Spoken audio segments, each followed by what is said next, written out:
Well, Easter Sunday is just days away and local churches are making plans for services. Some of them virtual, others will be in person. Our Desmond Matthews spoke to some local preachers on how they are preparing. He joins us in the studio with that story. Desmond.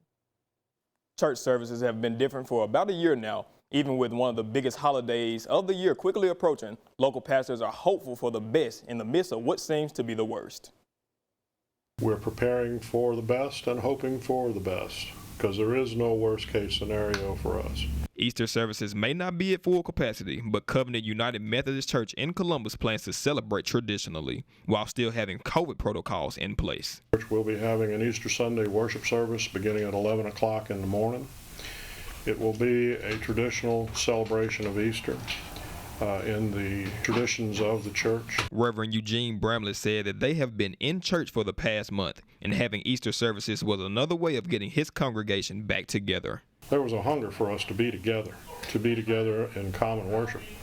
And it was very trying for the folks in this congregation to be so separated for such a long period of time. While services are scheduled for Sunday at Covenant United Methodist, across town at the Boys and Girls Club, Pastor Marcus Wilson says he and his church family have already begun their Easter services. We're actually in revival now, outside in the parking lot here at the Boys and Girls Club. Tonight is our last night, the Road to Resurrection revival.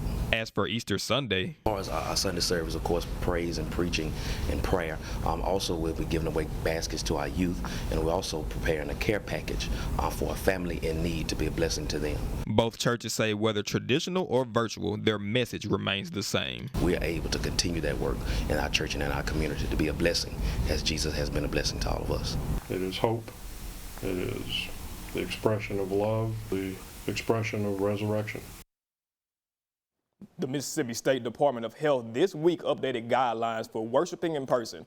Health experts say virtual options and outdoor services remain the safest way to prevent the spread of COVID-19.